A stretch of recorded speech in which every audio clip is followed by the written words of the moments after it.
Cancer and obesity are both on the rise. The CDC reports that 1 in 3 women are diagnosed with cancer, and for men, 1 in 2. And Harvard is showing that in a few years, 2030, 50% of Americans will be obese. What if there were specific foods, fruits that you could consume to prevent cancer and actually aid in fat loss? Well, you're in luck, because I did a tremendous amount of research and I have identified 7 key fruits that if you consume these fruits on a daily basis, not only will you lower inflammation, you'll burn fat and reduce risk of cancer by a high percentage. To simplify things, before I get to these 7 foods, there are 2 primary reasons why people gain weight and end up with cancer. The first cause is oxidative stress that leads to cell membrane inflammation, and the second one is lack of oxygen because of the cell membrane inflammation. What exactly do I mean by that? I want you to take a look at my beautiful illustration here. As you can see, I drew a cell.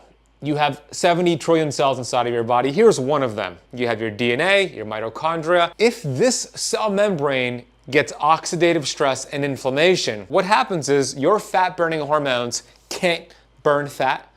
Oxygen cannot get into the cell. And when that happens, not only will you gain weight, but cancer cells grow fast. This often causes tumors to outgrow the reach of their surrounding vascular system, lowering oxygen availability called hypoxia, which can actually trigger metastasis. But the good news is when you eat these fruits, you lower your risk of cancer and you burn fat. Key things to remember: always buy organic, non-GMO as much as possible. And if you cannot get it organic, then what you want to do is you want to rinse off the fruit with baking soda and water to get rid of the pesticides. Fruit number 1 is going to be black raspberries. Research has shown that black raspberries can significantly inhibit the development of esophageal cancer. In studies with rats, a diet supplemented with freeze-dried black raspberries resulted in a reduction of both the number and size of esophageal cancers. The berries were found to modulate gene expression, suggesting their potential in cancer prevention and treatment. Black raspberries contain a high amount of anthocyanins, ellagic acid,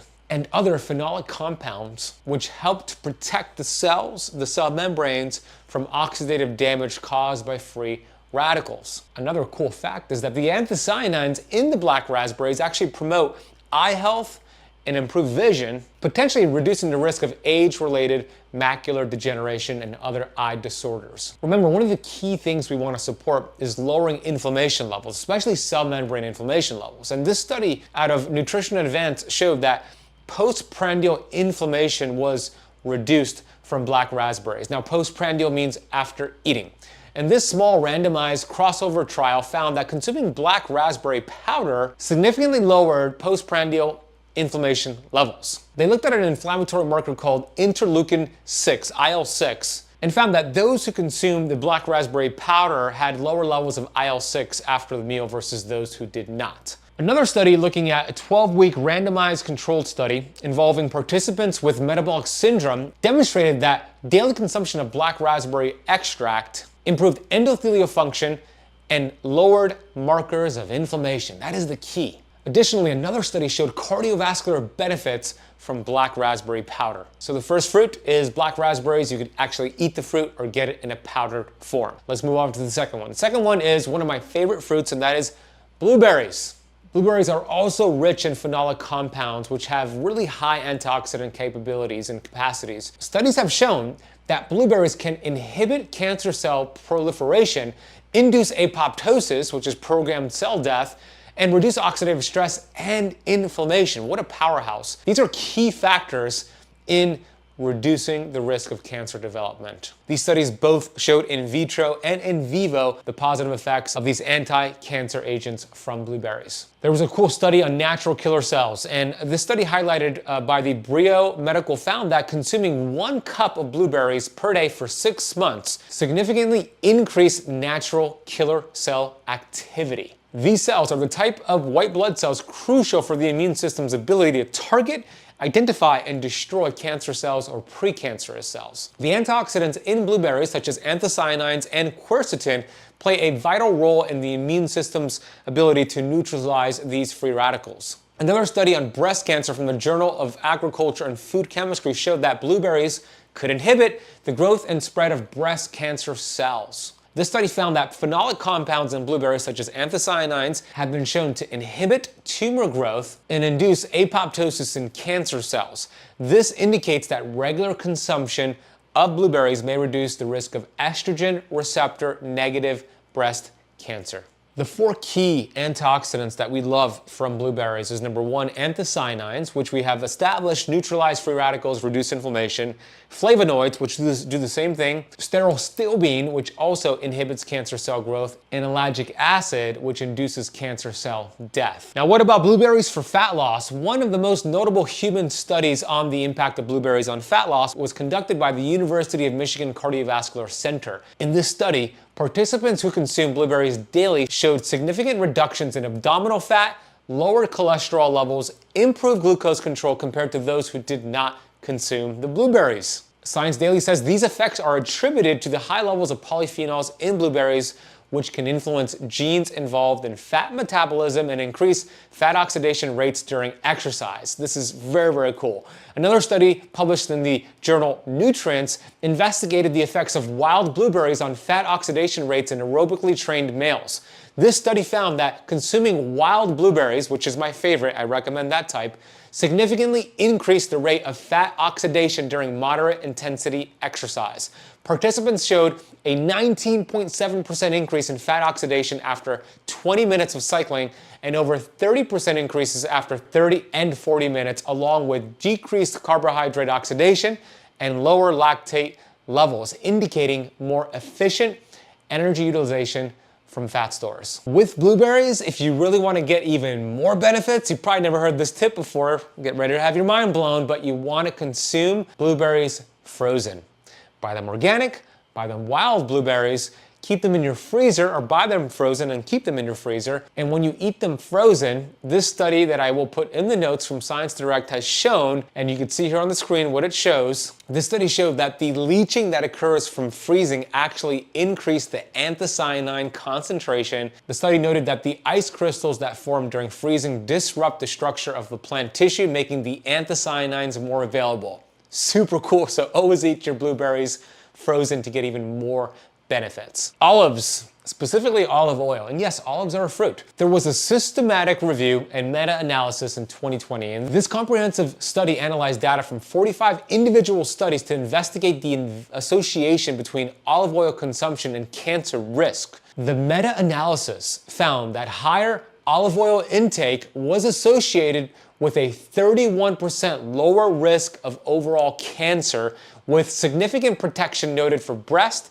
gastrointestinal, upper aerodigestive, and urinary tract cancers. 31% lowered risk. That's phenomenal. The protective effects are attributed to olive oil's rich content of monounsaturated fats and various bioactive compounds like polyphenols, which have antioxidant and anti-inflammatory properties. One of my favorite polyphenols and antioxidants in olive oil is something called oleocanthols, which is great for brain inflammation, but also overall inflammation in the body. Olive oil could be tremendous for weight loss as well. This randomized control study in 2017 showed these obese adult women with excess body fat were put on an energy-restricted diet with either extra virgin olive oil or soybean oil. Look, we know soybean oil is not healthy. That's just a spoiler alert. But here's what the study showed. The results indicated that the group consuming the extra virgin olive oil had an 80% more higher fat loss compared to the control group with the soybean oil. The studies highlight the effectiveness of extra virgin olive oil in reducing body fat, improving blood pressure, likely due to its content of polyphenol. So great for preventing cancer, great for fat loss. One of the most common questions I get on olive oil is, Ben, I know that it has a low smoke point, and I've been told to only cook with oils that have a high smoke point. There is not a lot of truth to the whole smoke point conversation, number one. Number two, real olive oil is actually beneficial to cook with. And here's a study that's gonna blow your mind. Check this out. This study came out a few years ago, and you can see here on the screen, this study tested the 8 most popular oils. So it tested for extra virgin olive oil, regular olive oil, sunflower oil, peanut oil, coconut oil, avocado oil, grapeseed oil, rice bran oil, and canola oil. And they did 2 trials, as you can see here on the screen. Trial 1 was taking each oil and gradually heating the oil to 464 degrees Fahrenheit, which is 240 degrees Celsius. And then the second trial was taking the same oils, but then deep frying it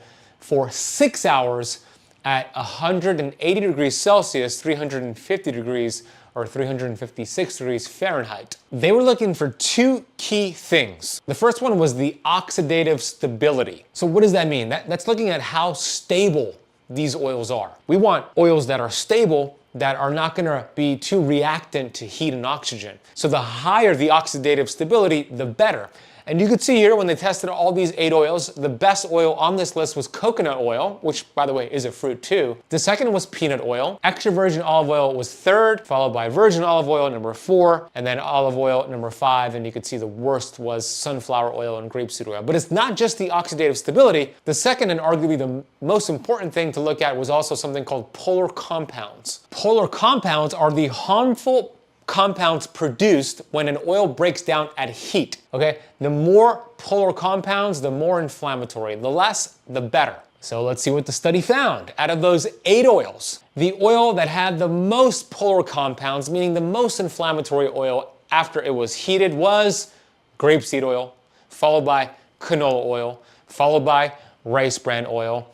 Now you can see the oil that had the fewest amounts of polar compounds, meaning the healthiest oil even at high cooking temperatures, surprising, was the extra virgin olive oil. Second was the coconut oil, so on and so forth. So that means if it's real, extra virgin, organic, cold pressed olive oil, it is so protected with polyphenols that even at high temperatures, those antioxidants will protect it, and it has low amounts of these polar compounds, and it's actually stable. I personally have been using what I believe is the cleanest, best tasting olive oil in the world that you can cook with, use for salad dressings and dips. They support local regenerative farmers. They are organic and cold pressed. It's called the Fresh Pressed Olive Oil Club. And you can actually get a $39 bottle of the Fresh Pressed Olive Oil Club for just $1 by going to ketocampoliveoil.com, camp with the K. I'll put a link for that down below. The next fruit is kiwi fruit. This is perfect timing because yesterday I flexed out of keto like I usually teach people to do, and I had a whole bunch of kiwi fruits, and I'm happy I did it because check out this incredible research. This is really fascinating. Researchers at the Rowett Research Institute in Scotland examined kiwi fruit's ability to reduce DNA damage. This is important because if your DNA gets damaged, the more it triggers bad genes, the more it raises oxidative stress and inflammation, and essentially the shorter you live. So they recruited 14 healthy volunteers and gave them 1, 2, and 3 kiwi fruits to eat each day. The participants ate a different dose of fruit during each of 3 periods of time, and their blood was drawn for a common assay. So that means it's a method to measure DNA damage in individual cells. So they did this at the beginning and the end of each period. The results showed that eating kiwi, regardless of the amount, could reduce DNA damage by approximately 60%. That is 60%. When the researchers looked further at the DNA, they found that eating 3 fruits per day of kiwi actually increased DNA repair activity by 66%. Kiwi fruit not only aids in the blood and neutralizing DNA damaging free radicals, but it also rejuvenates your DNA. So hey, if you're not consuming kiwis, you're missing out on that. And of course, there's a ton of other research showing the anti-cancer benefits of kiwi. We just established it has DNA protection, and it's because of the vitamin C, the flavonoids, the carotenoids. They play a significant role in protecting DNA from oxidative damage. We know that kiwi, according to Dr. Leonard Caldwell, has shown that it helps with the inhibition of cancer cell proliferation. One of the phytochemicals in kiwi that has this benefit is called catechins. There's also some research from the Cleveland Clinic showing that it helps to support during cancer treatment, meaning somebody actively going through cancer treatment, when they had a high antioxidant content from kiwi, it could aid in reducing the side effects of cancer treatments like chemotherapy. Now, what about kiwis for fat loss? Kiwi has a low glycemic index, and it actually could help with fat burning. Research discussed in Health Canal emphasizes that kiwi's low glycemic index helps regulate blood sugar levels, which is beneficial for weight management. Yep, we know that, but here's the interesting thing. People with adequate vitamin C levels, which kiwi provides in abundance, can burn up to 30% more fat during exercise compared to those with lower levels of this vitamin. That's fascinating. And the Oslo University Hospital study showed something really interesting too. They investigated the effects of consuming 3 kiwis per day on blood pressure. The study found that participants who ate kiwi daily experienced a significant reduction in both systolic and diastolic blood pressure compared to those who consumed an apple instead of the kiwi. The researchers attributed this effect to the high levels of lutein and other antioxidants in kiwi. Another fascinating study from the University Health News found that consuming 2 to 3 kiwis daily for 28 days significantly reduced triglyceride levels by 15% in healthy human volunteers. So go ahead and get your kiwi on. The 5th fruit is red grapes. Red grapes contain a high amount of resveratrol. This is a compound known for its anti-angiogenic properties.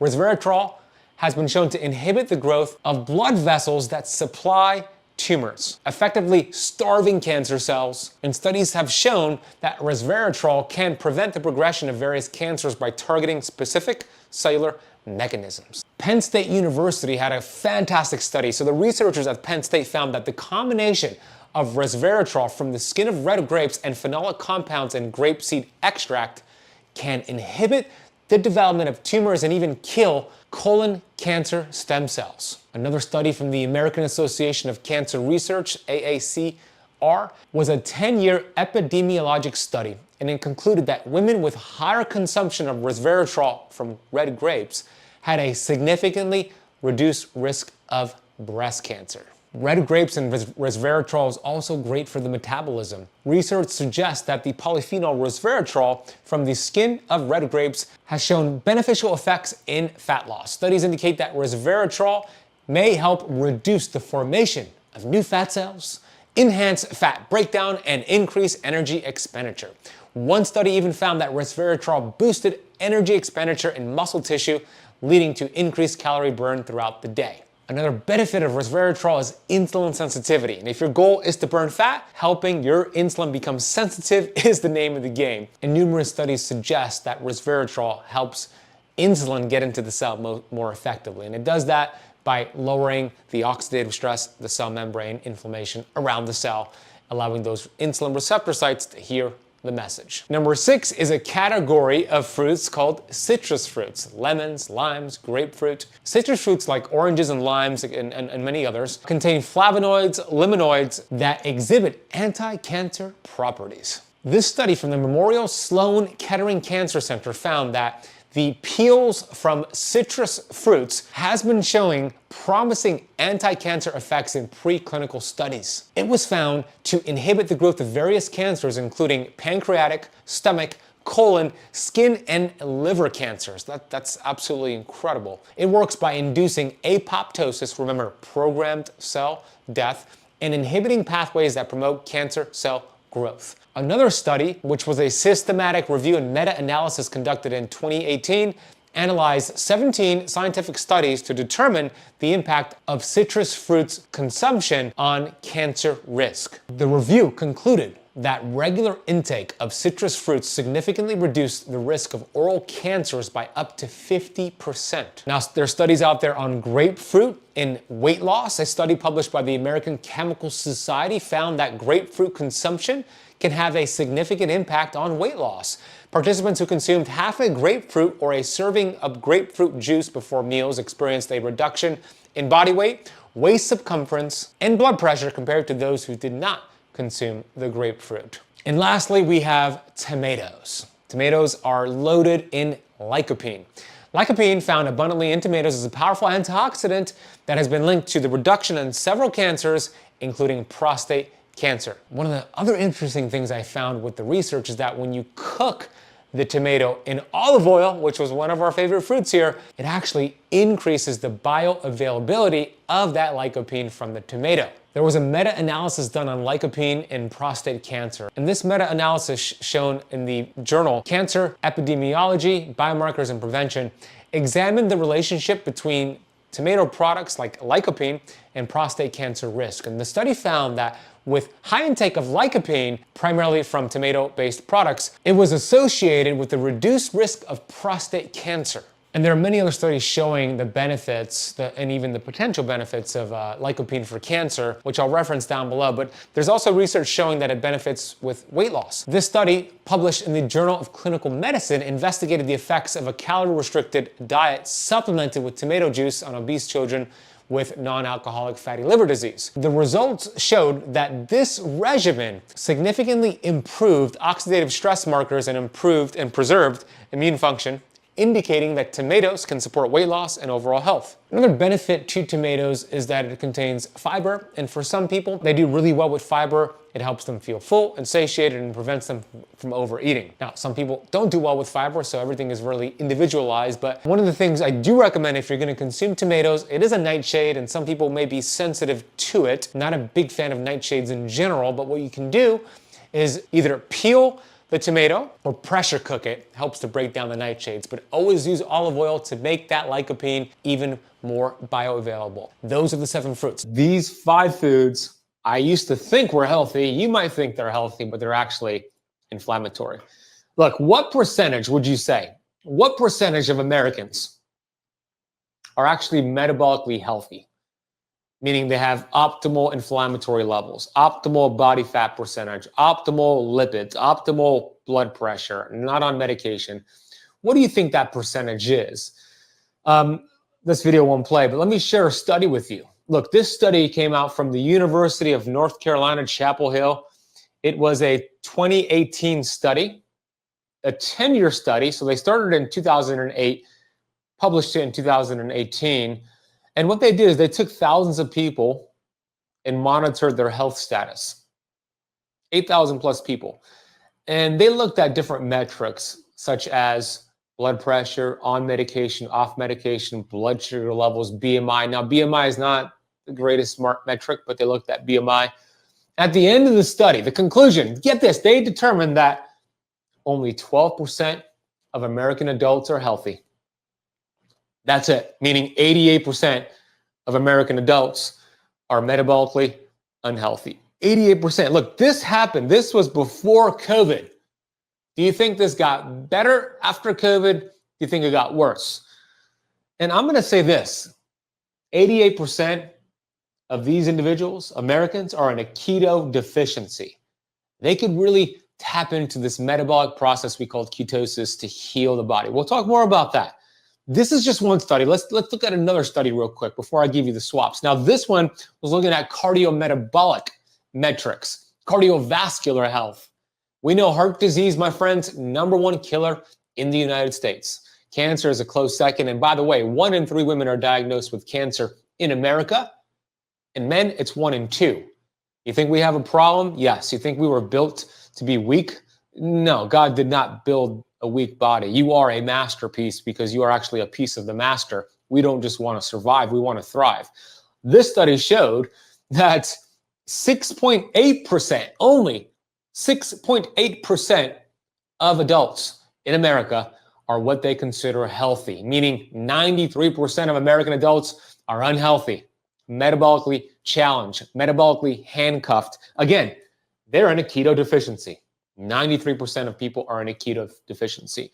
And look, there is nothing new about keto, my friends. Are you doing keto? Let me know in the chat box. Monica in the Bahamas, love you. Are you doing keto? Have you ever done keto? Look, keto is not a diet. It's not even new. It's just nuanced or maybe new to you, but there's nothing new about keto. Ketosis is a metabolic process that has been around, my friends, for as long as humans have existed. Right? Nothing new about it. It's not a fad diet. That's a fact. Just to make my point even further here, babies, if you were breastfed as a baby, if you're currently breastfeeding your baby, that baby's in ketosis. Breastfed babies are in ketosis. Why? Because burning fat is our primal birthright. Ketones are really important for the brain, the neurological development of the brain, because here's the most important thing to understand. When you are in ketosis, those ketones are actually communicating with your mitochondria to make more mitochondria. And guess which part of the body has the most mitochondria? The brain. And when that baby is developing, you better be sure we got to develop that brain the right way. So breast milk has saturated fat and cholesterol, helps the development of that baby's brain. And yes, there's sugar in breast milk, but the baby goes in and out of ketosis. Those are 3 studies to verify that. Look, now, why isn't keto working for you? Look, if you're doing keto or not, these 5 tips are going to benefit you. Here are 5 keto foods, or if you're not doing keto, let's just say, here are 5 foods causing inflammation, and I'm going to give you the swap. So if you're ready for this, let me know in the chat box. I'm ready, Ben. Let's do this. Pen and paper handy. Write these down. Again, I've been in the health and wellness space for 16 years. I speak on stages all across the world. I have done a lot of research, and I'm going to extract 5 of the most important things to remove and then the things to replace them with. I would say this, number 5 is the most important tip here. So please make sure you watch until the end. Number 5 is the most important tip here. All right, number 1. Vegetable oils / seed oils. And I'm going to give you a list of all of them. Stand by here. Let me make the case here. Look, when we look back at the global production of vegetable oils called seed oils, called PUFAs, in the 1930s is when we saw an increase. Before that, small amounts of vegetable oil, what's called linoleic acid, was in our diet. And you can see how it has skyrocketed up to a point where it is everywhere. It's at the Whole Foods supermarket. It's at your fancy restaurant, everywhere. Vegetable oils are everywhere. And that is a problem because when I interviewed my dear friend, and I love Dr. Kate Shanahan. If you don't know who she is a medical doctor. This is me and her at Keto Orlando Summit a couple years ago. She's a medical doctor. She's a New York Times bestselling author of Deep Nutrition. Go get that book, great book. She was also the nutritionist for the Los Angeles Lakers when Kobe Bryant used to play. And I asked her this question. I said, Dr. Kate, when we think about inflammation, disease, cancer, heart disease, autoimmune disease, if I gave you 3 scenarios, Dr. Kate, which scenario will lead to disease faster? Smoking cigarettes every day, Dr. Kate? Eating processed sugar every day, Dr. Kate? Or eating vegetable oils every day? You know what she said? She actually laughed and said, Ben, that's an easy question. Hands down, it's the vegetable oil. She said, look, smoking's not good for you, but once you finish the last puff, damage is done. Cigarette smoke is not accumulating in your body fat. Eating processed sugar, not good for you. But what happens when you eat sugar? You get a sugar spike, and then it goes back down. But my friends, vegetable oils called linoleic acid, the half-life of vegetable oil, meaning if you stop eating them today, half of them will remain in your body fat, creating inflammation 680 days later, 2 years later. That's why she believes, and I agree with her, that these adulterated, rancid vegetable oils are worse than smoking and sugar. Yes, they're keto friendly. They're not health friendly. But look, even if you're not doing keto, they're everywhere. I'm going to give you a list shortly. I wanted to play this video, but I tried to test this out and it only played audio. But if you want to see how canola oil is made, go on YouTube and type in how canola oil is made. It's disgusting. So here's the problem with these vegetable oils. Look, it's not that omega-6 is bad for you. It's not that seed oils are bad for you. It's the processing of omega-6 and seed oils that make them bad. It's the adulteration. I want to make that really clear because omega-6 fats that are unadulterated are very important for health. But when you process them at high temperatures and they add chemical agents like bleach and nasty detergents, that's what makes it inflammatory. So it's the adulteration. They're used in a lot of processed foods because it helps with the shelf life. This process shuts down oxygen transfer, okay? And that is not good because when you shut down oxygen transfer and you don't allow for proper oxygen transfer within your cells, you know what that leads to? Cancer. It leads to cancer. That's not good. So here's a list, my friends. I hope you take a screenshot. Let me get out of the way for TikTok. Here's a list of the fats, the oils that you want to avoid at all costs if they're adulterated. Canola oil, which is called rapeseed oil in the UK, corn oil, soybean oil, cottonseed oil, safflower oil, peanut oil, sunflower oil, grapeseed oil, rice bran oil, and yeah, my friends, fish oil, not good for you, arguably even worse than the oils above. Very, very unstable, has more double bonds than a seed oil. So take a screenshot, avoid these. This is what you want to avoid as much as possible. Now, what do you swap them for? These are called polyunsaturated fatty acids. The word poly means many. So when you look at the chemical structure of vegetable oils, polyunsaturated fats, it contains many double bonds. Not good, because when you heat it up and add chemicals, it's highly reactive. Think of biting into an apple, leaving it on the counter, it turns brown. That's what these oils are doing to your cells. Not good. But then we have different types of fats called saturated fats and monounsaturated fats. These are really good. No double bonds in saturated fats, and mono has just one double bond, hence the word mono. So I'm going to give you a list of the better fats to swap with. Here's the first swap. Swap out the vegetable oils with olive oil, avocado oil, grass-fed butter, grass-fed ghee, duck fat, lard that's not hydrogenated, coconut oil, and beef tallow. One of the tips I give my keto camp students all the time is this. When we think about oils to cook with, if you want to do it the right way, always think of it this way. I hope this tip sticks with you for the rest of your life. If nothing else sticks with this video, let it be this one. When you think about cooking oils or cooking fats, animal fats are the best for cooking. When you think about salad dressings and dips and low heat cooking, that's more plant and fruit-based oils. So I'll give you an example of what I mean. Animal-based fats on this list that are going to be the best for cooking are going to be grass-fed butter and ghee. Obviously, that comes from a cow. Duck fat, lard, and then beef tallow. Those are all great for cooking, even at high temperatures. What's going to be better for salad dressings and dips will be, I hit the wrong button here, will be olive oil, because that's a fruit, avocado, it's a fruit, and then coconut oil, another fruit. These are going to be better for salad dressings and dips. Now, are you doing it wrong if you're using high quality olive oil or avocado oil or coconut oil to cook with? No, but if you really want to maximize benefits here with hormones and cell membrane health, you want to always remember, cook with animal fats, use salad dressings and dips for fruit-based fats. The next tip is going to be high oxalate veggies and nuts. What does that mean? What are high oxalate veggies and nuts? Oxalates are a problem, and let me explain what it means. So oxalates are anti-nutrients found in certain vegetables and nuts and seeds, and they're all keto friendly. They're these tiny crystals. You can see what they look like with a microscope. Very tiny crystals, and there's an issue with them. These crystals could create kidney stones, joint pain. It could lead to leaky gut, inflammation in general. And there are specific foods on keto or even outside of keto that have a high amount of these. I'll give you a list shortly.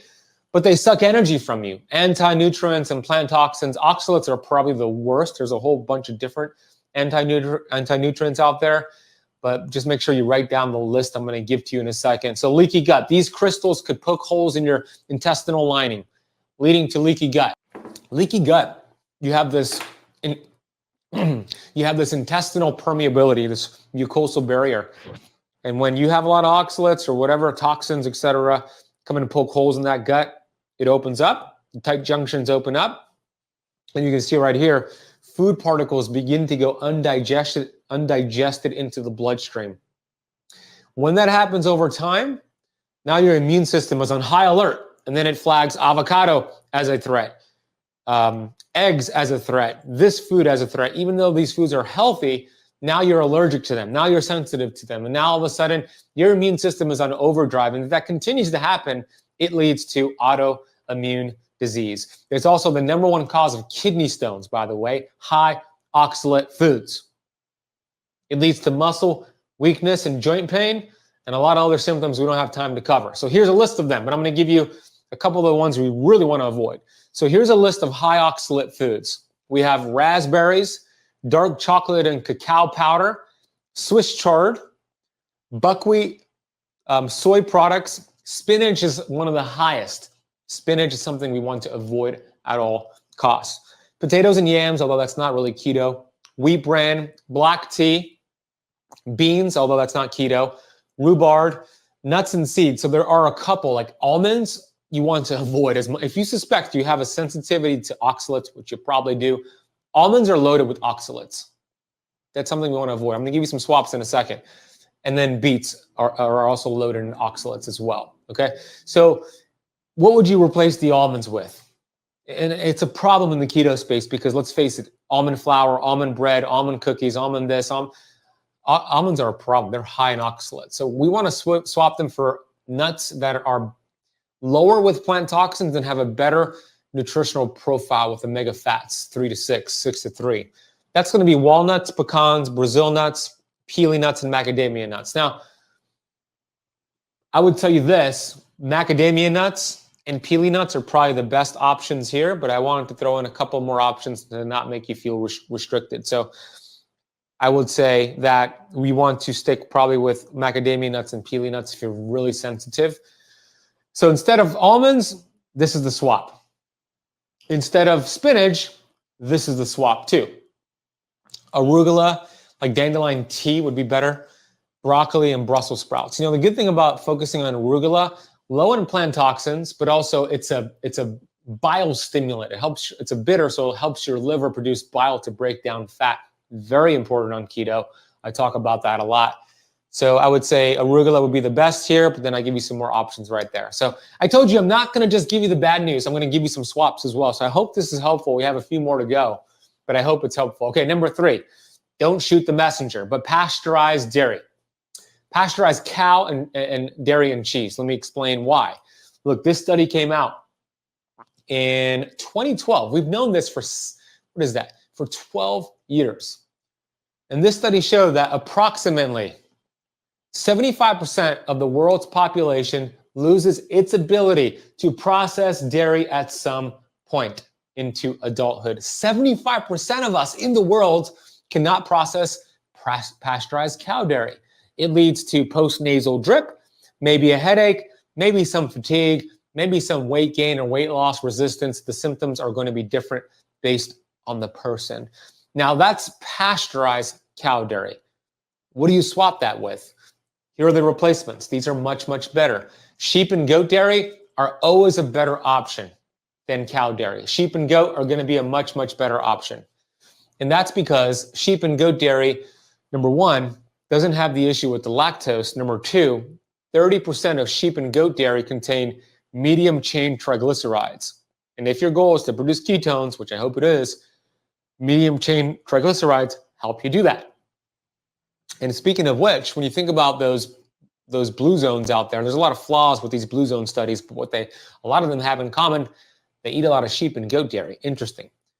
And then instead of almond milk or pasteurized dairy from cows, you want to have macadamia nut milk, coconut milk. Now, I'm okay with raw dairy from grass-fed cows, organic.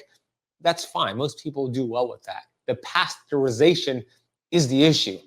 The heating of it kills all the bad bacteria they say it is in there, but it also gets rid of the good bacteria and the good probiotics and the good nutrients. Yeah, mucus is another symptom, right? So that's the swap. Dave, thank you so much, man.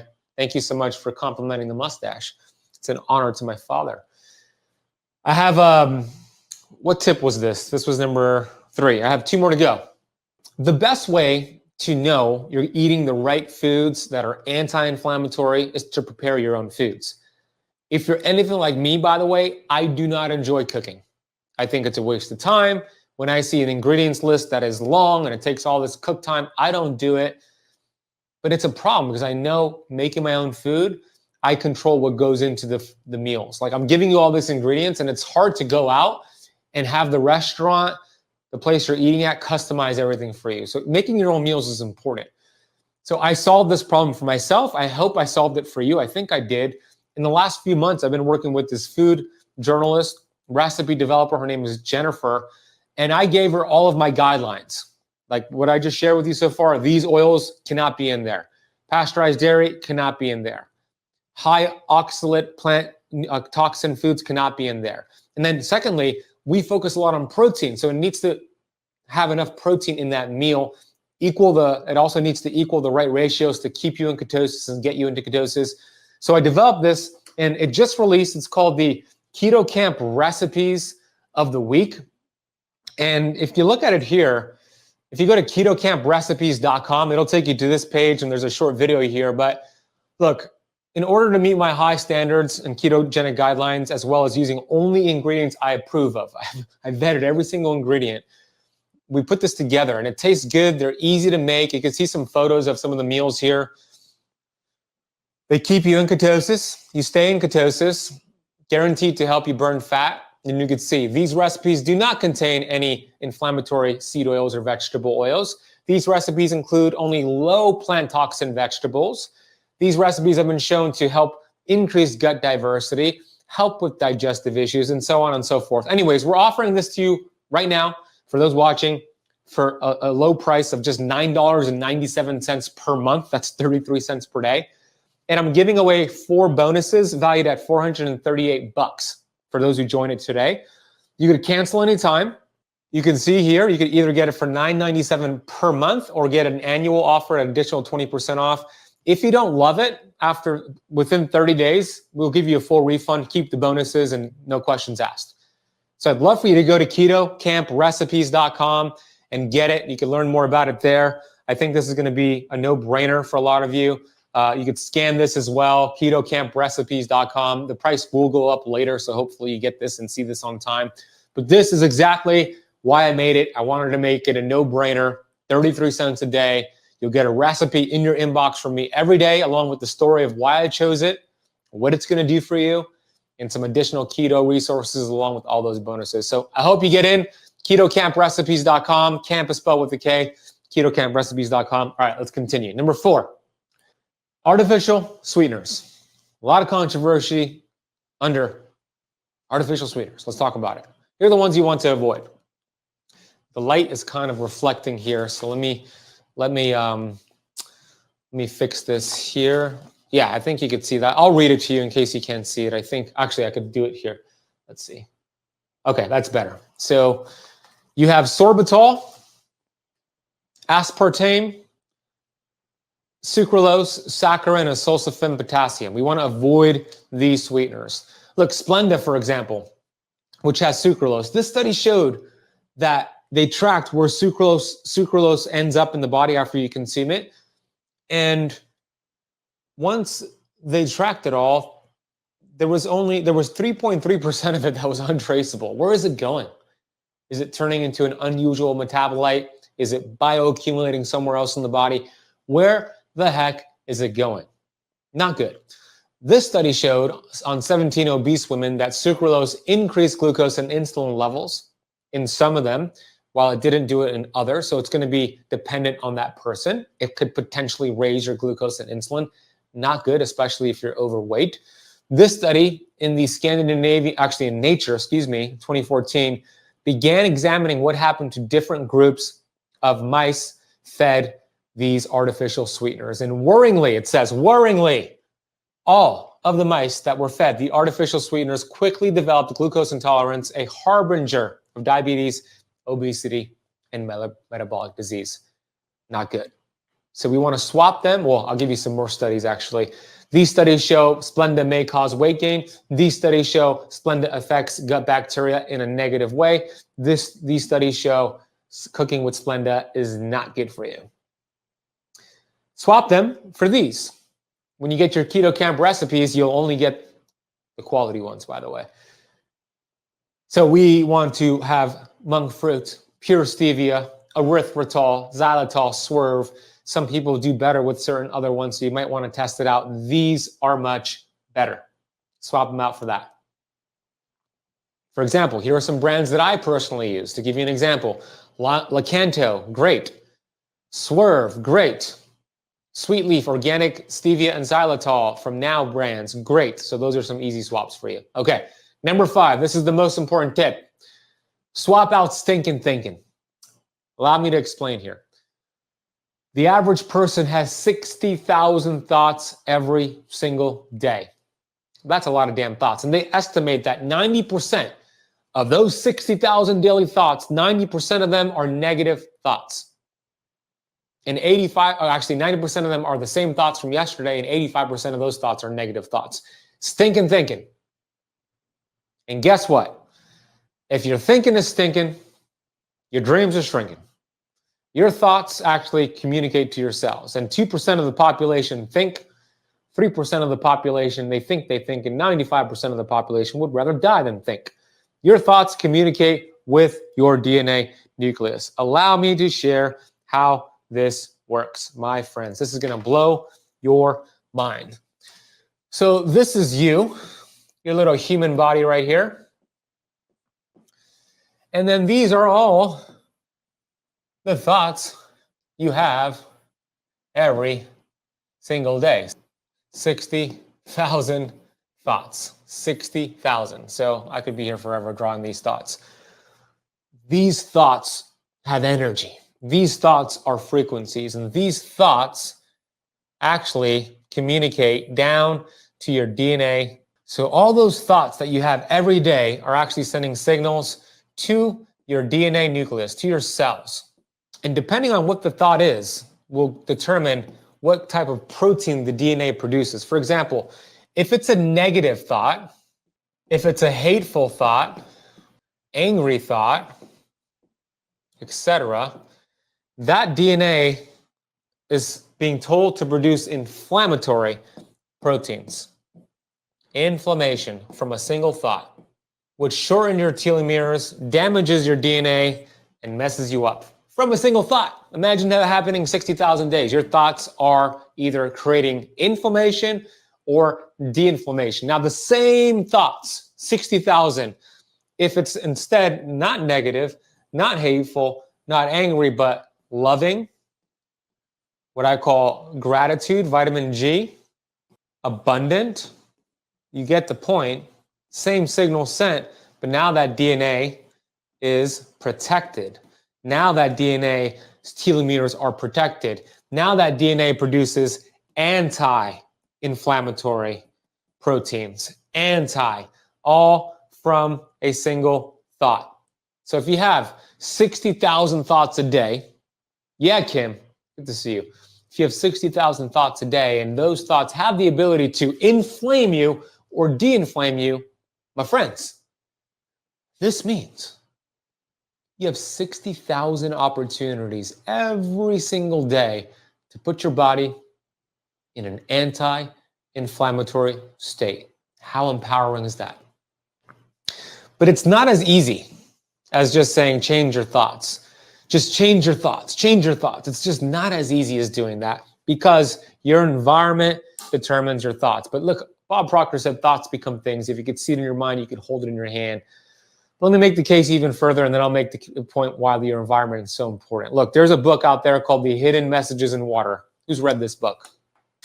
In this book, Dr. Emoto, his goal was to use magnetic resonance analysis technology and high-speed photographs. And what they did, they put water next to a piece of paper that has certain word written on it to see if the word written on the piece of paper next to the water changed the chemical structure of that water. So, for example, when they wrote the words love and gratitude next to that body of water and then looked at it through that technology, look at the crystal, the beautiful crystal the water turned into with the words love and gratitude. But if the words written were you disgust me, look what the water turned into. Eternal, that word eternal turned into this beautiful crystal. Peace, beautiful crystal. Evil, disgusting crystal. Thank you, beautiful crystal. Now you're thinking, all right, what does this have to do with me, Ben? Your body is at least, it's a lot more probably, but 70% water. That's why you are the most influential person you'll speak to today or tomorrow or the next day, because your thoughts will determine your future. There's a video on YouTube called Fleas in a Jar. Go watch it. It's not playing for me, technical issues, but go watch it. It shows how your environment molds you. One of the things that I do is this exercise to determine people in my life if they're for me or against you. It's called the chargers versus drainers exercise. And here's what you want to do. I encourage you to do this later today. You're just going to grab a piece of paper, draw a line down the middle. You're going to put chargers on the right side. You're going to put drainers on the left side. And then you're going to think about the people in your life that are close to you, friends, family, coworkers, and the people that are chargers are people that support you. You are charged up after you speak to them. They're rooting for you. They have your back. They authentically care for you. You're going to put those people right here. It's probably going to be a short list. Be aware. On the left, you're going to put people who complain, who don't really support you. You feel drained after speaking to them. You're going to do that audit on your environment. This is probably going to be a lot more people in your life. But once you do the audit, now you're clear on chargers in your life versus drainers, and you want to spend more time with the chargers and less time with the drainers. Here's why. Your environment, the people in your life, billboards, TV commercials, social media, your environment will determine your beliefs and your values. Your beliefs and your values will determine the thoughts that you think. The thoughts that you think will determine the actions you take, and the actions you take essentially determine your results and your destiny. It starts with your environment. So do this exercise. It is so important. Do it. And I got to tell you, I do this every year, and it makes a big difference for me. I hope it'll make a big difference for you. The top 5 foods that destroy your brain cells and cause brain diseases like dementia. The first food is an ingredient called high fructose corn syrup. High fructose corn syrup is everywhere, and it impacts your health negatively in numerous ways. But as it pertains to your brain health, it has everything to do with the mitochondria. The mitochondria are the energy power plants within your cells, including your brain cells. And the cells within your body that are the most metabolically active have the most mitochondria. For example, the ovaries have about 100,000 mitochondria per cell. The eyes have thousands of mitochondria. The heart, thousands of mitochondria. But the brain has regions that have millions of mitochondria in a single cell. And high fructose corn syrup is mitochondrial poison, and it impacts your brain cells the most. When the mitochondria in the brain get damaged, their ability to produce energy called ATP becomes compromised. That's the cell's primary energy source. This energy deficit disrupts essential cellular processes, leading to increased oxidative stress and the accumulation of harmful reactive oxygen species. Consequently, these neurons in the brain become vulnerable to damage and death. When high fructose corn syrup damages the mitochondria, it creates neurodegenerative diseases, including Alzheimer's, Parkinson's, and Huntington disease. One of the most comprehensive studies done on the impact of high fructose corn syrup on neuroinflammation was conducted by researchers at UCLA. This study highlighted that a diet high in high fructose corn syrup can significantly impair cognitive functions, specifically learning and memory. The research showed that consuming high fructose corn syrup over 6 weeks led to a reduction in synaptic activity, disrupted signaling between brain cells, and induced insulin resistance in the brain,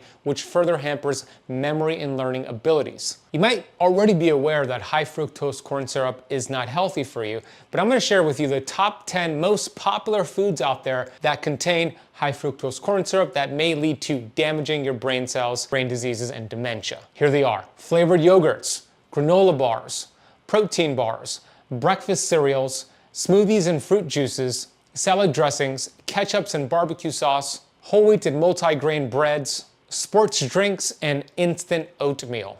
Those 10 foods will feed brain disease fast, so make sure you avoid them, read the ingredient label, and make sure you do not see high fructose corn syrup or many of the variations of high fructose corn syrup. The second set of foods that feed brain disease is a list of fats called vegetable oils, also called seed oils. Dr. Kate Shanahan, who's a prominent advocate against the consumption of vegetable oils, who wrote a great book called Dark Calories. I had the pleasure of interviewing her recently on my Metabolic Freedom podcast. She argues that consuming vegetable oils contributes significantly to various chronic diseases, including dementia. She highlights that vegetable oils, which are high in omega-6 fatty acids, are pro-inflammatory and can lead to oxidative stress, which of course damage your brain cells. This oxidative stress is a key factor in the development of neurodegenerative diseases like Alzheimer's and dementia. Another prominent researcher in this space, Dr. Chris Kenobi, who I also interviewed on the Metabolic Freedom podcast, showed similar research. Dr. Chris Kenobi is a prominent ophthalmologist and nutrition researcher and has linked these vegetable oils to numerous chronic diseases, including dementia and Alzheimer's diseases. He asserts that the consumption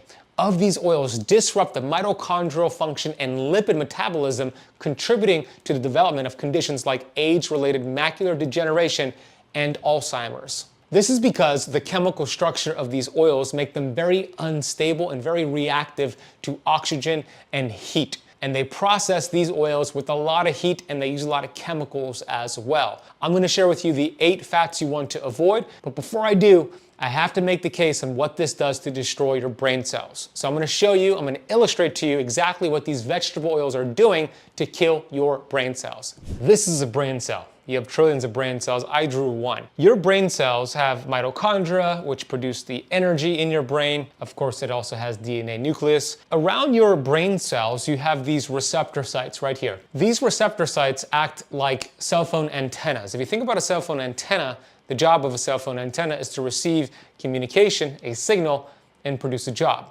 Your brain cells do something similar. It receives communication from oxygen, communication from nutrients, and your hormones. If there is too much inflammation around your cells, your brain cells, that communication, that signal is not heard. These vegetable oils create arguably more inflammation in your brain cells than smoking and processed sugar. And when your brain cells are inflamed, those receptor sites become blocked. All of a sudden, nutrients, oxygen, hormones cannot get into your brain cells. These brain cells begin to dysfunction, and then diseases occur like brain diseases and dementia. And here's the crazy part. These vegetable oils stay in your body, in your brain cells for years. The half-life is 680 days, meaning if you stopped eating them today, 680 days later, half of them will still be around your cells, your brain cells, creating inflammation. And to make the case even worse, they did a study, Dr. Martin Grufeld, and they took 5-ounce serving of French fries fried in these vegetable oils, and they looked at the aldehydes that were produced after they were fried, and it produced, and by the way, aldehydes are carcinogenic, cancer-causing. These are the same aldehydes that your body produces when you smoke cigarettes. And the study showed that a 5-ounce serving of French fries fried in vegetable oils, which is about 20 to 25 French fries, is equivalent to smoking 20 to 25 cigarettes in terms of the aldehydes that's produced in the body. And I'll put that study down below so you can go check it out. So here's a list of these seed oils you want to avoid. We have canola oil, called rapeseed oil in the UK, corn oil, cottonseed oil, sunflower oil, safflower oil, soybean oil, and rice bran oil. And I would also throw in there fish oil and refined peanut oil. You want to avoid those as much as possible. Instead of those polyunsaturated fats I just laid out for you, you want to swap them for the fats that actually support to lower inflammation, support brain function. Those are going to be saturated fats and monounsaturated fats. So the best fats to cook your foods in that are saturated fats are duck fat, ghee, butter, and beef tallow, and even lard from non-hydrogenized pastured pigs. Another saturated fat that's healthy is also coconut oil. The monounsaturated fats that are healthy are olive oil and avocado oil. Now here's the thing, when you go to restaurants, 99% of the time they're going to cook with these vegetable oils. It's unfortunate. What I do is I show the server my seed oil, aka vegetable oil allergy card, and it shows those bad fats we want to avoid, that you're allergic to it, and the healthier swaps, I show it to the server, they bring it down back to the chef, and they make that swap so you don't take that hit. Remember, it's 680 days is the half-life of these oils in your brain cells. And you can get this seed oil allergy card for free over at seedoilcard.com. I'll put a link for it down below as well. The third food to avoid is actually a liquid, and that liquid is alcohol. Look, alcohol is a toxin to your body. Every sip of alcohol will kill brain cells inside of your body. And when you consume that poison, that's what alcohol is, your liver needs to metabolize it, meaning it stops burning fat, the brain stops doing all the functions you want it to do. Also, your body could prioritize getting rid of this toxin, which is the alcohol. Now, there are worse offenders out there when it comes to alcohol and better options, but all of them are toxic. So I'll list the worst alcohol to consume first. That's gonna be beer and wine from the United States. When I interviewed Dr. Zach Bush, triple board medical doctor, on my Metabolic Freedom podcast, he said the average California wine has 64 herbicides and pesticides in it. That's Roundup, that's glyphosate, and that's inflammatory. And we're gonna talk more about that a little bit later. Beer is not good because it's very estrogenic and inflammatory. If you're going to have alcohol, then you wanna stick with the clear liquors: vodka, tequila, and whiskey. If you choose to go with wine, go with the European wine, or even better, a biodynamic organic wine like the ones from Dry Farm Wines. And if you go to ketocampwine.com, you can learn more about their cleaner wines. Now, there's some biohacking you can do. If you choose to consume alcohol, but you want to allow your body to clear those toxins faster, here's what I would recommend you do. Number one, drink plenty of water ahead of time and during your social occasion as you drink the alcohol. Number two, take a high quality glutathione supplement and a strong binder before drinking the alcohol. As far as glutathione goes, there's two ways I increase my glutathione. I wear these LifeWave patches that has one for glutathione, which I'll drop a link for down below. And I use a glutathione spray from Oro Wellness, which I'll drop a link for down below. As far as binders go, Systemic Formulas Bind is a great binder. I'll drop a link for that down below as well. Another cool thing you can do to help speed along the metabolism's ability to flush out the toxin of alcohol is to eat asparagus when you drink your wine. There's some studies suggesting it helps your body clear it faster. I'll drop a link for those studies down below. The fourth food that leads to brain inflammation and dementia is a high insulin diet. Insulin is an energy sensing hormone, and it's not a bad hormone unless it's chronically elevated. Insulin is a survival mechanism. It helped our ancestors survive times of famine, but in this day and age, the famine never comes. When you eat a diet that produces high levels of insulin in your body, it leads to insulin resistance. And you've probably heard of insulin resistance in diabetes, but have you heard of type 3 diabetes? This is insulin resistance of the brain, also called brain insulin resistance. And this can have significant detrimental effects on cognitive function and overall brain health. When brain cells become resistant to insulin, they are less effective at using glucose, which is the brain's primary energy source, unless you're in ketosis. This leads to reduced energy production and can impair neuronal function. Additionally, insulin has neuroprotective roles, including promoting neuron survival, modulating neurotransmitter levels, and reducing inflammation. But with insulin resistance of the brain, these proactive effects are diminished, contributing to increased oxidative stress, inflammation, and the accumulation of amyloid plaques and tau tangles, which are a characteristic of Alzheimer's disease.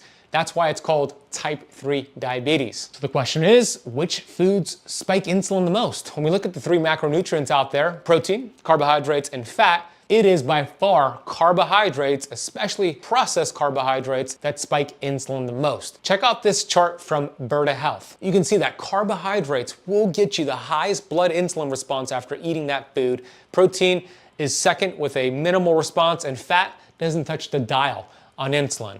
When we think about how much sugar the body can hold, we know that in the bloodstream, what's considered an optimal state is only 1 teaspoon of sugar in the entire bloodstream, which is healthy because insulin doesn't need to be cranked out to clear that blood glucose. Now, of course, we could store excess sugar in liver and muscle cells called the glycogen stores, and we could store about 100 to 120 grams of sugar in our liver cells, which is 25 to 30 teaspoons, and about 100 teaspoons in our skeletal muscle, depending on how much muscle you have. With that being known, let's look at what most people eat on a daily basis. These are real stats I took from Chronometer. An acai bowl that most people think are healthy has 20 teaspoons of sugar, which is 99 grams. Lucky Charms has 12 teaspoons of sugar, which is 60 grams, and just 2 servings of Lucky Charms. Oatmeal, a lot of people think that's healthy. 2 servings is 52 grams of sugar. 2 cups of orange juice, 52 grams of sugar. The average person is consuming over 200 grams of carbohydrates per day, and they're eating 17 to 23 times per day. Every time you do this, you spike insulin, leading to insulin resistance of the body and insulin resistance in the brain. Imagine if I listened to music all day long. I put on headphones and I'm rocking out to music. My favorite band is The Killers, the greatest rock band in the world. But let's say I listen to The Killers 24/7 at 50% volume. I never take a break. After about a few weeks, I'm gonna feel like that volume is decreasing. So what do? Instead of taking a break from the killers, I just crank up my phone volume from 50% to 70%. And I listen all day long. I go to bed with the music on. After a few weeks, the same thing happens. I feel like the volume is decreasing. Imagine I keep doing this and I keep increasing the volume. I never stop listening to the music for months. What's happening here? I'm going deaf to the music. When you eat high carbohydrates and snack and eat frequently, your receptor sites for insulin in the brain are going deaf to the screams of insulin from your pancreas. So the pancreas is the phone playing the music, and the headphones is the insulin receptor sites in your brain. The solution is to dial down the music, reduce your carbohydrate intake. I'm a big fan of keto. I have a whole bunch of content on keto. That's a fantastic way to get more insulin sensitive. And number 5 here is going to be the Dirty Dozen foods. These are the top 12 foods categorized by the Environmental Working Group that have the most glyphosate on them. They're heavily sprayed. Why does that matter? Well, Stephanie Seneff, MIT researcher, and Nancy Swanson have shown that glyphosate makes heavy metals like mercury and aluminum that's in the brain leading to dementia. It pushes these metals deeper into your brain tissue. And they have looked at when glyphosate was incorporated in our food supply, and they tracked disease, and it tracks pretty damn closely. Check this out. This visual right here is showing you when they started to apply glyphosate and then the rise in dementia. You can see how they rise exactly at the same time. And it's not just dementia. Diabetes as well tracks pretty damn closely with the application of glyphosate. They also make the correlation between autism increases and glyphosate as well, as you can see on the chart. They did this with Alzheimer's as well. It tracks pretty closely with Alzheimer's. And lastly, it tracks pretty closely with Parkinson's disease. I'll put that study down below for you to check out. So here's a list of the Dirty Dozen. If you buy these, make sure they are organic. We have strawberries, spinach, kale, collard greens, and mustard greens. That's going to be in one classification. Peaches, pears, nectarines, apples, grapes, bell and hot peppers, cherries, and blueberries. And lastly, green beans. What are safer foods are what's called the Clean 15. So here's a list of the ones that you want to eat. Even if these are not organic, you could rest assured they have less glyphosate on them. That's going to be avocados, sweet corn, pineapples, onions, papayas, sweet peas, frozen sweet peas, asparagus, honeydew melons, kiwi, cabbage, mushrooms, mangoes, sweet potatoes, watermelon, and carrots. I'm a big believer in being proactive and not reactive. You know, Einstein said, intellectuals solve problems, geniuses prevent them. You follow these tips, you're gonna be a genius and you're going to prevent brain diseases like Alzheimer's and dementia. Reduce your fructose intake. Yes, that means fruit. When I interviewed Dr. Richard Johnson, author of Nature Wants Us to Be Fat, his research shows that animals in the wild actually eat a whole bunch of fruit right before hibernation. Why? To put on as much fat as possible during times of famine. Same thing happens as humans. Fructose, which is 90% of it is metabolized by the liver, in excess will cause belly fat. Number 2, stop the snacking. The average American is eating 17 to 23 times per day. Even if it's the healthiest, best snacks in the world, it's still creating a glucose and an insulin response, which is going to put you in a fat storage state, and it's going to overwhelm your digestive system. Number 3, master your breakfast. The way you start your day is very important for energy levels and also for fat loss. Most people are essentially eating dessert for breakfast. So what we want to do is swap out your oatmeal, your wheat bread, your cereal, your toast, which are high glycemic foods. As a matter of fact, 2 slices of wheat bread will spike your glucose as high as a 12-ounce can of soda or a Snickers bar. Instead, follow the PFF formula for breakfast, which is protein, fat, and fiber, which will help you burn belly fat. Number 4, practice intermittent fasting. An 18-6 schedule is ideal for burning belly fat, meaning 18 hours you're in a fasted state, having just water, and then you have a 6-hour eating window, and that could look like 12 p.m. to 6 p.m. is your eating window. Outside of that is your fasting window. Number 5 is to lift weights. The more lean muscle mass you could put on your body, think of them as sponges for excess glucose. Muscle is a longevity organ. It'll help increase your basal metabolic rate, which helps your body burn more calories without having to track those calories. Number 6, get at least 2 hours of deep sleep every single night. That is called stage 4 sleep, where most of your fat burning hormones are activated. So if you're not tracking your sleep, use a sleep tracker and aim to get at least 2 hours of deep sleep every single night. Number 7, go for a walk after your biggest meal. This study right here shows that when you go for a walk after eating a meal, you activate your GLUT4 transporters, which is going to help prevent your body storing the glucose spike from that meal as fat and using it instead for energy, which is what we want to do. Number 8, eat an insulin-friendly diet. We already spoke about insulin. It is the fat storage hormone, the bully of the block. When he's around, all of your fat-burning hormones are running away.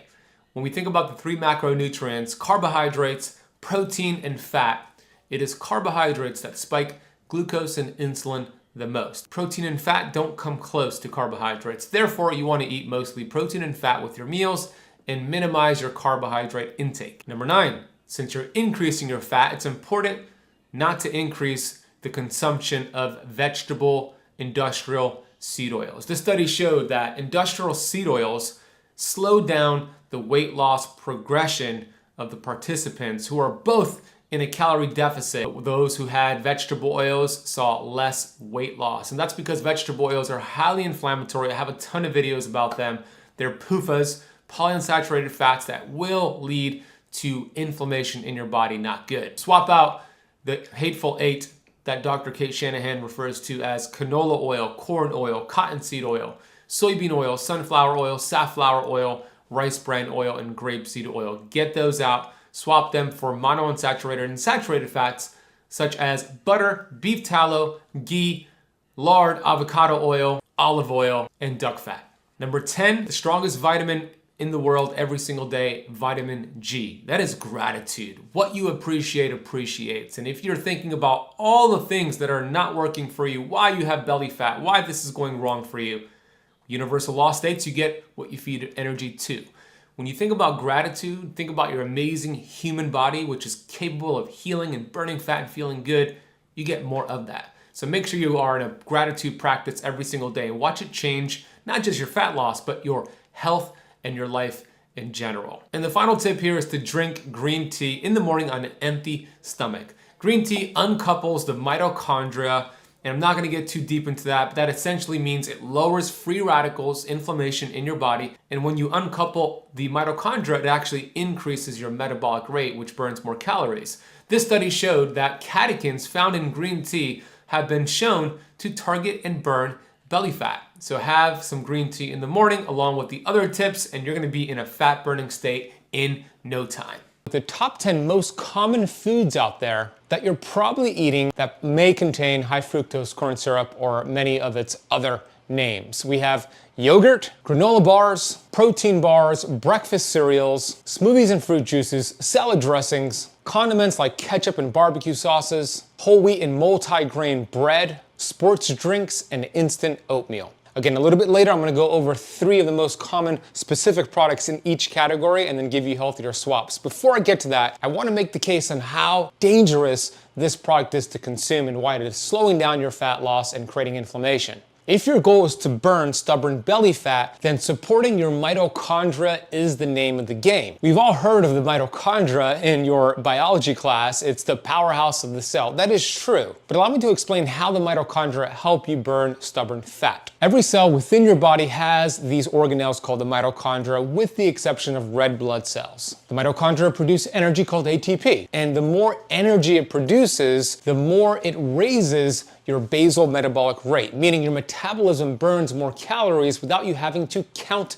a calorie or exercise to burn those calories. When your mitochondria are healthy and producing a good amount of energy, you also have amazing energy levels throughout the entire day. The energy that it produces creates heat inside of your body, which raises your metabolism and helps you burn excess fat. And here's the issue with high fructose corn syrup. It is mitochondrial poison when you consume this product. High fructose corn syrup destroys your metabolism, lowers your basal metabolic rate, and puts your body into an inflamed fat storage state. High fructose corn syrup creates inflammation around the cell membranes, preventing your fat-burning hormones from getting into the cell and doing its job, which is to tell your cells to burn fat. When you consume high fructose corn syrup, it does not trigger the same hormones and chemicals as eating real food. This lack of satiety will cause you to eat more calories and feel less satiated and full when you consume it, leading to you wanting to eat more calories. It's a vicious cycle. Another issue with high fructose corn syrup is that your liver has to process it. 90% of high fructose corn syrup is processed by that soccer mom organ right here on the right side of your rib cage, the liver.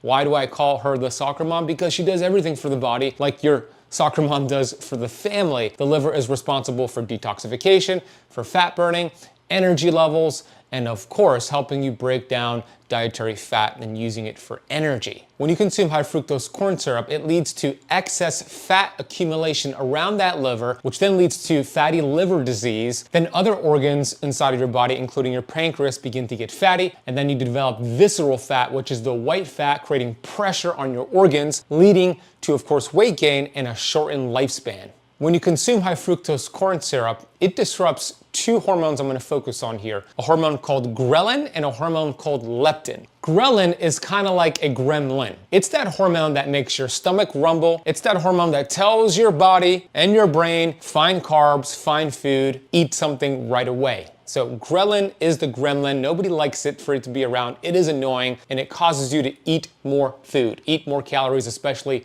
unhealthy calories. Leptin is another hormone that acts opposite of ghrelin. Leptin tells your brain you're full, you're satiated, put down the fork, no need to go to the pantry, continue going on without having to eat something. When you consume high fructose corn syrup, it raises the hormone ghrelin, the hunger hormone, and decreases the satiety hormone leptin. It's one of the fastest ways to put on fat inside of your body. Consume high fructose corn syrup. There's a great book out there called Nature Wants Us to Be Fat, and I interviewed the gentleman who wrote the book on my Metabolic Freedom podcast. His name is Dr. Richard Johnson. And in the book, he made the case that animals in the wilderness, for bears, for example, they will consume a whole bunch of fructose, which is really concentrated in high fructose corn syrup, for the purpose of putting on as much body fat as possible before hibernation. Yeah, they are going through hibernation, but we as human beings are not. So we're just excessively stacking on body fat and putting pressure on our organs. High fructose corn syrup also disrupts your cholesterol and lipid levels, specifically lowering the protective lipoprotein called HDL, raising triglycerides in your body, which is essentially fat in your bloodstream. High fructose corn syrup raises oxidative stress in your body, again, preventing you from burning fat and producing adequate amounts of energy. And one last thing on high fructose corn syrup before I go over the specific brands and swaps. Dr. Bruce Lipton, who's a world-renowned cell biologist who wrote a great book called The Biology of Belief, when I was interviewing him on my Metabolic Freedom podcast, he showed research that when you consume high fructose corn syrup, it takes blood flow away from the prefrontal cortex part of your brain. That's the part of your brain that helps you critically think, make wise decisions, and it shuttles that blood flow away from the decision-making part of your brain to the monkey brain, which is called the amygdala, which is the fearful state. This is why it feels like such a vicious cycle of eating unhealthy foods that are loaded with high fructose corn syrup. It's strategically done by these big corporations, big food, big pharma, big gov, to prevent you from critically thinking so you could overconsume and be in this vicious circle. And here's the argument I'm going to get here. But Ben, as long as I'm on a calorie deficit, it shouldn't matter if I consume high fructose corn syrup or what the calories are. I mean, a calorie deficit is a calorie deficit. You'll lose weight. No, you will not. While calories matter, they are not important. More important than the calories you consume is the metabolic processes that happen after you consume those calories. And here are 10 other names for high fructose corn syrup that are hidden in the ingredients list. Number 1, corn syrup. Number 2, glucose fructose syrup. Number 3, isoglucose. Number 4, maize syrup. Number 5, fructose glucose syrup. Number 6, tapioca syrup. Number 7, fruit fructose. Number 8, glucose syrup. Number 9, glucose fructose syrup. And number 10, high fructose maize syrup. Now let's cover the top brands that contain high fructose corn syrup. And by the way, I'm also going to give you healthier swaps. You can find a lot of these healthier swaps I'm going to mention at Thrive Market. If you're not familiar with Thrive Market, it's a membership based model where it's kind of like Costco meets Whole Foods, where you pay an annual fee. That's not a lot of money, but you get discounts to a lot of these healthier products. And you could learn more about Thrive Market and get a nice discount to receive 30% off your first order and some free gifts by clicking the link in the notes down below. Okay, here are the top 3 most popular brands in each of those 10 categories I spoke about, and then the healthier swaps. Let's start with yogurt. These 3 yogurt brands contain variations with high fructose corn syrup. Yoplait yogurt, Dannon fruit at the bottom yogurt, and Activia Light. Healthier swaps to those will be GT's Cocoa, Wallaby Organic Aussie Greek Yogurt, Maple Hill Creamery Yogurt, and 100% grass-fed kefir.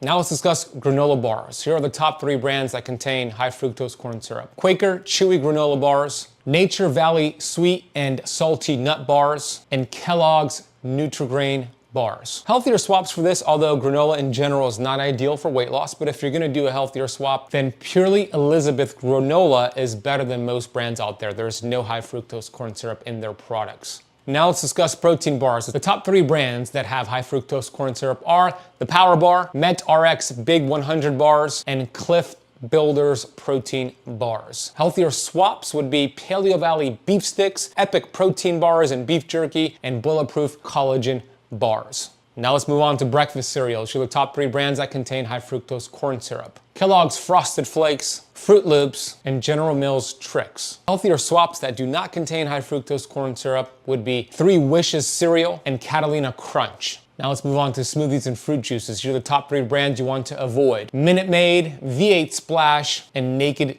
Juice smoothies. A lot of these varieties contain a high concentration of fructose and high fructose corn syrup. I don't have any swaps for these because fruit juice and smoothies in general are just not gonna be healthy for you, and they're not gonna help you burn fat, they're gonna help you store fat. What you can do as a swap here is to have the whole fruit, especially around exercise. That'll be much better for you. Next we have salad dressings. You wanna avoid Kraft's salad dressings, Hidden Valley Ranch salad dressing, and Ken's Steakhouse salad dressings. Healthier swaps and alternatives will be from Primal Kitchen salad dressings. They have a whole bunch of different types. They're all clean, no high fructose corn syrup, no bad seed oils. They use avocado oil. It's personally what I use. Next, we have some condiments like barbecue sauce and ketchup. Here are the brands you want to avoid. Heinz ketchup, Hunt's ketchup, Del Monte ketchup, Sweet Baby Ray's barbecue sauce, KC Masterpiece barbecue sauce, and Kraft Original barbecue sauce. All of these are loaded with hidden ingredients that contain high fructose corn syrup. Healthier swaps, again, the Primal Kitchen is a great brand for ketchup and barbecue sauce, no high fructose corn syrup. In addition, Annie's Organic Ketchup is also a good option too. Next, we have whole wheat and multi-grain breads. Here are the brands you want to avoid. Wonder Bread, Sara Lee Bread, and Arnold Brownberry Oro Wheat Bread. Healthier swaps, although bread in general is not a good idea if you want to lose weight. But if you're gonna choose a bread, I would recommend Base Culture sourdough bread.